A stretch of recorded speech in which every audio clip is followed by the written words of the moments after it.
Olá, esse vídeo é dirigido aos alunos do curso Novo Testamento, livro por livro, da Primeira Igreja Batista em Paranaíba. Nós estamos dando continuidade aos estudos da primeira carta aos Coríntios. Então esse é o quarto vídeo e na sequência nós vamos começar pelo capítulo 13. Como eu falei para vocês, no início da carta, o apóstolo Paulo elogia lá no capítulo 1 os irmãos da igreja de Corinto, dizendo que eles têm todos os dons, todos, mas lhe falta o amor. E é nesse raciocínio que é o capítulo 13.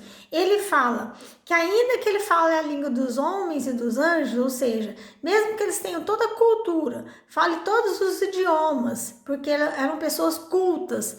A cidade de Corinto era uma cidade de filósofos, de pessoas que tinham uma grande cultura, era uma capital da cultura daquela época.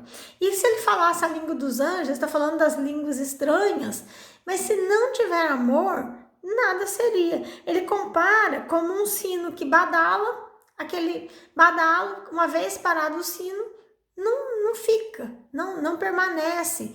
Eu falo várias línguas estranhas, falo línguas estranhas, por exemplo, e não fica a marca na outra pessoa. Se eu não fizer para edificar, se eu não tiver amor, o amor é que faz com que todos os outros dons tenham sentido e edifiquem o corpo de Cristo.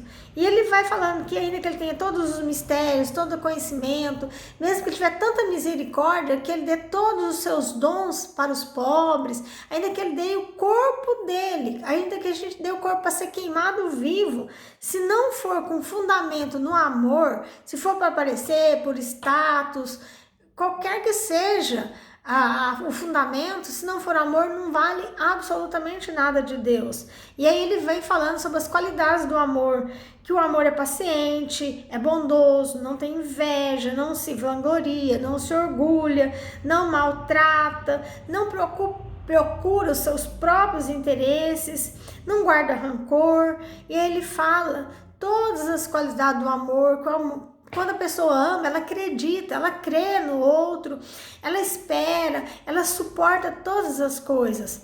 Então ele fala, olha, havendo línguas, desaparecerão, as profecias também vão passar, mas o amor nunca vai desaparecer.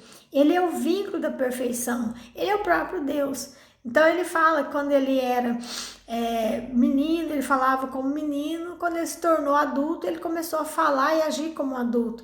Ele está chamando os coríntios para maturidade espiritual, né? A pessoa madura, ela tem muito mais condições de perdoar, de suportar, né? Por isso que não tem criança que é mãe e pai. Quando a gente cresce, tem filhos, a gente começa a ter um amor muito diferente de uma pessoa que ainda não teve um filho, né? Então é por isso que a gente precisa ter a maturidade a ponto de suportar, de amar, de querer o bem das outras pessoas, e todos os nossos dons são exercitados em função e com fundamento no amor. No capítulo 14, ele fala sobre os dons, fazendo uma comparação do dom de profecia com o dom de línguas. Naquela comunidade havia uma exaltação ao dom de línguas estranhas. Eles entendiam que é um dom superior a todos os outros dons. Então, no capítulo que a gente falou sobre os dons para a edificação do corpo de Cristo, foi falado que todos são vindos e originados do mesmo Espírito de Deus e com um propósito comum, que é a edificação do corpo. E aí, como ele fala, quando ele fazendo a comparação aqui, porque havia naquela situação, com aqueles irmãos em Cristo, um tratamento diferente para quem falava em línguas e para quem não falava, a ponto de algumas pessoas até fingirem que estavam falando em línguas para receber o mesmo tratamento. E aí ele fala que a profecia todo mundo entende e edifica. E aí ele fala, o dom de língua, ele vai edificar se houver interpretação. Então, naquela aula que eu falei para vocês sobre as diferentes manifestações das línguas estranhas, nós falamos sobre aquela que é para os incrédulos, quando você fala idiomas, né, e a pessoa entende. Tem aquela que é similar à profecia, quando você fala para o corpo de Cristo, e a interpretação, que também é um dom, ela é similar à profecia. Se eu faço uma profecia vindo de Deus e eu falo línguas e alguém interpreta, ou eu mesmo traduzo aquilo para os meus irmãos que não entenderam, ela é similar à profecia. E ele fala, então, se for para falar línguas, então que haja intérprete, para que todos entendam lá no corpo de Cristo. E ele fala sobre orar em espírito, que é outra manifestação do Espírito Santo. Quando a gente fala, nem mesmo a gente entende, ninguém entende. Aí é uma linguagem de oração, que está no versículo 15. E ele fala que quando ele ora em língua, o espírito ora e a mente fica infrutífera. Ele ora sem entendimento. Então, essa oração em línguas é para a gente mesmo. Então, seria uma oração que eu posso fazer na minha casa, uma oração que eu posso fazer até mesmo onde não tem igreja. E aí, ele fala, no versículo 19, que ele prefere falar 5 palavras compreensíveis para instruir os outros a falar 10.000 palavras em uma outra língua que ninguém entende. Novamente, ele está trazendo o tema de edificação mútua. Os coríntios, eles estavam sendo muito independentes e não pensando nos outros. Então, ele fala assim, que falar em línguas são um sinal para os descrentes, quando a gente fala e a pessoa entende outro idioma, e não para os que creem. A profecia é para os que creem, né? E não para os descrentes. Não adianta eu falar uma profecia para o incrédulo, uma pessoa que não acredita, que não conhece a palavra, que não conhece Jesus, né? Mas eu posso ganhar essa pessoa quando eu falo na minha língua e ela entende. E aí, quando eu falo a profecia é levada para os que acreditam na palavra, para que acreditam nos dons. E aí, nesse propósito, eu falar uma língua e alguém interpretar, é similar ao dom de profecia. Mas ele estava corrigindo a postura daqueles irmãos naquela localidade sobre isso, tá? Sobre a questão deles acharem que a língua era superior a todas as outras e fazer uma discriminação com os irmãos. Então, ele fala que nesse aspecto, a profecia, ela edifica a todos. E a língua, então, que fale com interpretação. Aí, ele fala, a partir do versículo 26, sobre a ordem no culto. Naquele momento, eles estavam fazendo uma balbúrdia, todo mundo falando ao mesmo tempo, e não havia edificação. Então, ele fala como que deveria ser usado esse dom de língua de forma tal que edificasse todo o corpo. Mas o que levanta polêmica está no final do versículo 33 e o versículo 34, que fala sobre as mulheres, né? Permaneçam as mulheres em silêncio nas igrejas, pois não lhes é permitido falar. Antes permaneçam em submissão, como diz a lei, e se quiserem aprender alguma coisa, que perguntem aos seus maridos em casa, pois é vergonhoso uma mulher falar na igreja. Então, a gente tem que olhar também o que estava acontecendo. A gente estuda a cultura, o pano de fundo, a situação da igreja para a gente trazer isso aqui para nós. Lá no capítulo 11, versículo 5, fala que as mulheres podiam orar e profetizar na igreja desde que estivessem com véu. Ou seja, está destoando uma situação da outra? Não. Nesse texto aqui, ele está falando com aquelas mulheres que estavam trazendo, aproveitando de que a mulher na igreja cristã podia participar, elas estavam trazendo muita fofoca, conversavam na hora do culto, elas estavam trazendo a libertinagem feminina da época e até mesmo aquelas que estavam procurando vir sem véu para mostrar a independência da mulher, do homem, e havia muita fofoca naquela igreja. Os historiadores pesquisaram a fundo na língua original da palavra para entender esse texto. Então, se fosse para as mulheres ficarem conversando na hora da pregação, na hora do louvor, na hora do culto, trazendo fofocas, intrigas, então que ficassem caladas.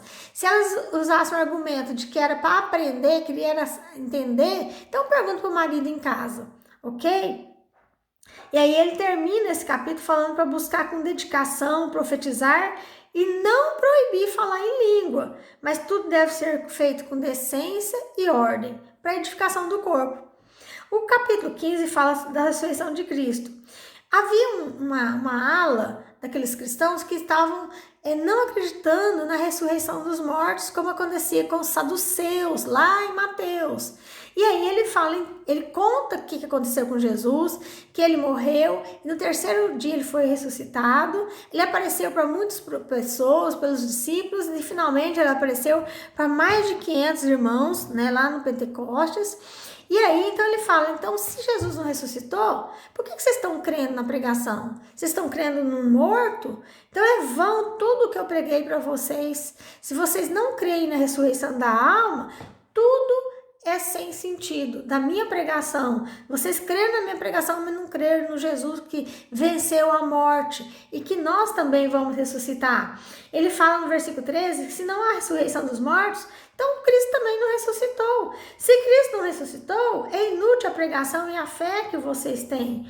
E aí ele fala, ele rebate sobre essa história e fala assim, se é só para essa vida que vocês têm esperança, nós somos as pessoas mais dignas de maior compaixão. Nós não temos esperança da vida eterna, porque se não há ressurreição, nós somos as pessoas mais dignas de toda compaixão. E aí ele fala que a morte veio por um só homem, que é o Adão, e depois a ressurreição veio por Jesus. Ele fala que Cristo, ele trouxe a ressurreição, e nós também. Então, quando ele voltar, na volta dele, as pessoas vão ressuscitar para o tribunal. Então ele vai haver a ressurreição dos mortos e depois nós seremos arrebatados.